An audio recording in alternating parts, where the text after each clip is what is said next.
Well, hello there! Welcome back to the second episode of Mistakes Were Made.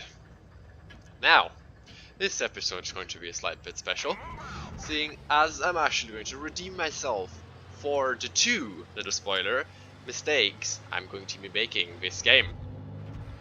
But, let's pause this game here for a second. Let's see what the matchmaking is looking like. So, I'm in a Centurion 1, platooned up with Orange, who's also in a Centurion, top tier on Maya Ruins. Now, we have 3 heavy tanks on our side, and 2 heavy tanks on the enemy team. Other than that, we have 3 mediums, they have 2 mediums, but 1 light, and we only have 1 tank destroyer, whilst they have 2 tank destroyers. Looking at this, I would honestly prefer to go over to the river, and that's exactly what I'm doing, but it was a little bit of a mistake. I'm going to explain that in just a second. Seeing as we have the 3 medium tanks, the top tier medium tank platoon, especially with us, and then that BK, would have easily taken the river and then just pushed through. Wouldn't have been much of a problem. But that's honestly up to personal preference, especially with this matchup.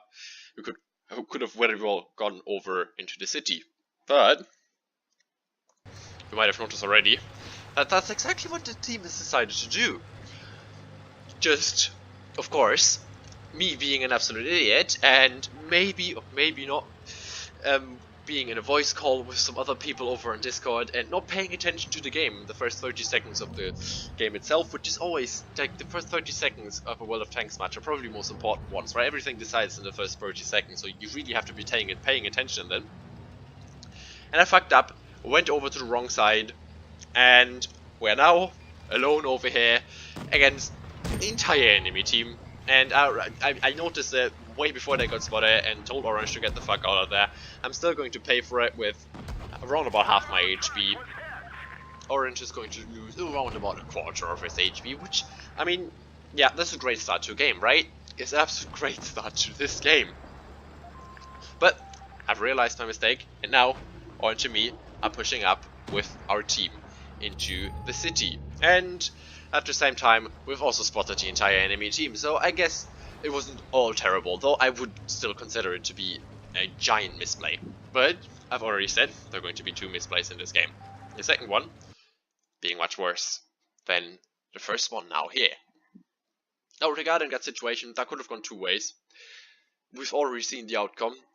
It went the bad way, aka the enemy team decided to push the river where I kind of expected them to be, with 2 mediums, 1 light, 2 somewhat nimble tank destroyers, and heavy tanks.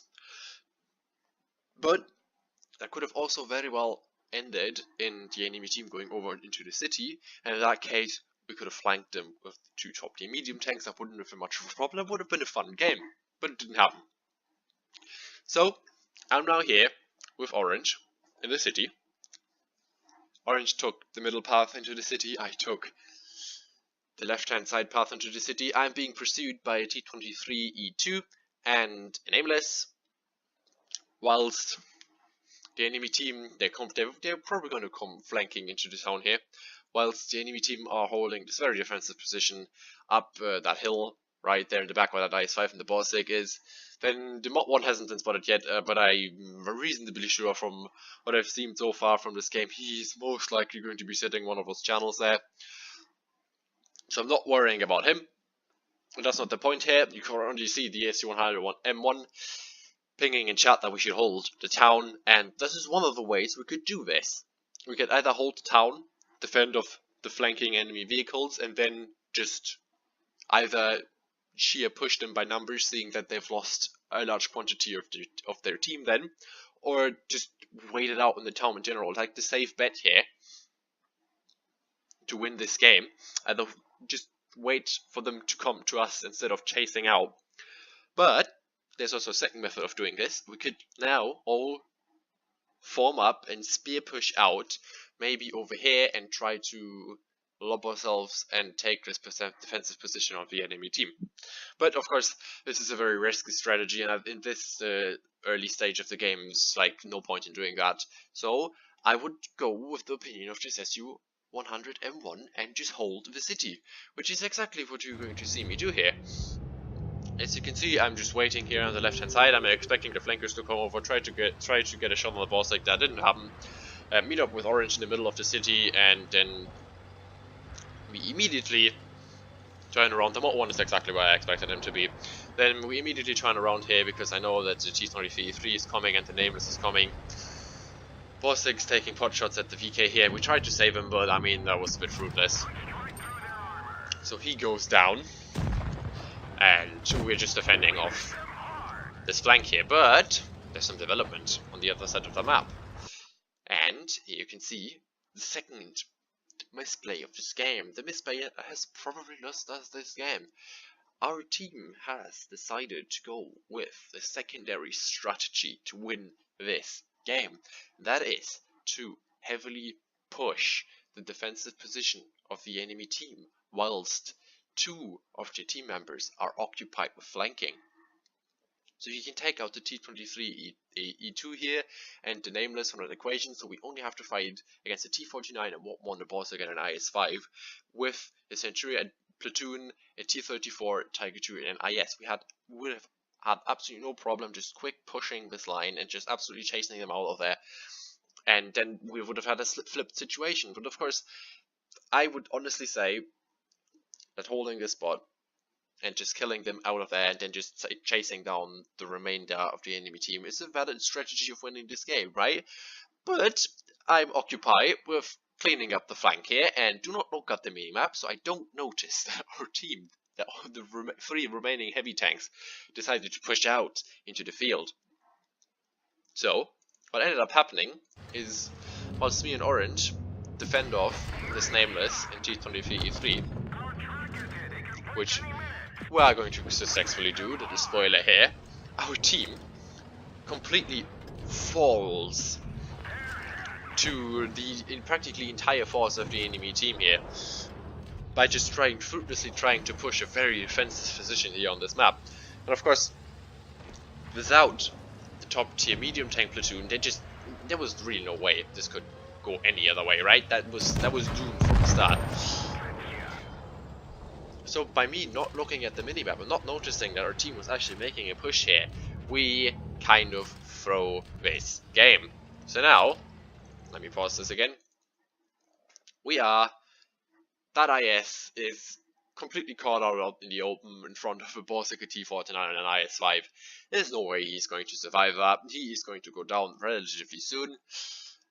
I'm now here with Orange in the middle of the city. There's a Nameless on our back, and we're going to be in a 2 versus 4 situation very, very soon. But, as I've said at the beginning of this video, I'm going to redeem myself. And you can probably already guess what it's going to be.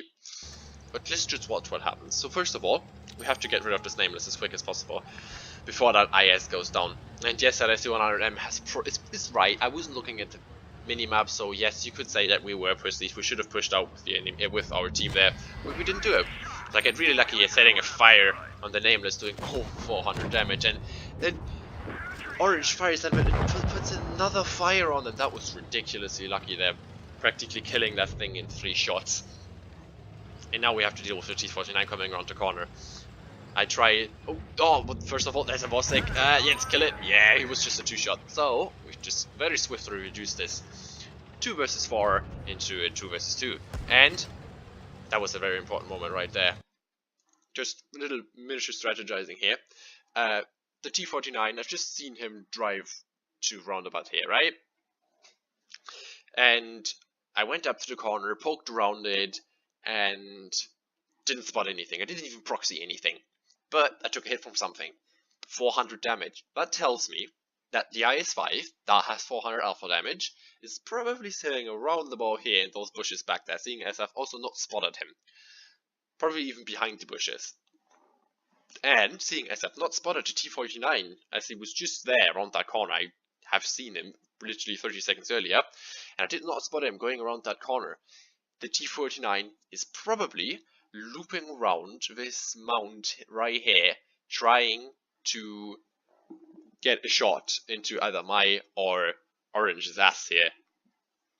So, you see me immediately turning around my tank, knowing that the T-49 is probably flanking us at this moment in time, and I've decided to push, because I want to surprise the T-49 so that he fluffs this shot. There he is, there's the T-49, and yes, we surprise him, and he bounces the shot of my turret, getting really lucky there. And now, we're just going to just completely destroy this T-49. Our DPM is just way too good. 2 Centurion ones have a higher DPM than the T-49. And oh, there's the IS-5 just in the nick of time here. And I managed to bounce the shot from him, getting, again, really lucky there. So, yeah, now it's just 2 versus 1 here. There's no point in being humble, so I just push around him. Orange can take a hit, right? And then we just out-DPM him. 2 Centurions, that isn't much of a problem. So, we actually end up winning this game, which, against all odds, for all intents and purposes, which, again, I've done terrible mistakes this game, just completely going blind in the first 30 seconds of the game, which is something you should never ever do in a game of World of Tanks. The first 30 seconds are always the most important ones. And then following it up with that, again, not looking at the minimap. I can't stress this enough, looking at the minimap is so important. Not looking at the minimap, not realizing that our team needs our help with pushing that defensive line of the enemy team. Of course, it was a little bit of a dubious decision to go actually attack them in the first place, but I'm not saying that it was a bad decision. Just we weren't there to help them, and that's the reason why they did not manage to pull through that. So, nevertheless, we actually managed to pull this game through with me getting 3.3k damage, 3 kills of first class high caliber brothers in arms, and Orange also getting 1600 damage, 2 kills. Really nice game here. Somewhat carrying this team, but at the same time, of course, it wouldn't have been necessary if I didn't do those absolute idiot mistakes at the beginning and towards the middle part of this match. If you agree on this, then consider giving this video a like, maybe even clicking the subscribe button here on the left hand side, and if you're bored or something, you can go watch my latest video here on the right hand side. Other than that, that's it for me this week, and I shall see you all next time.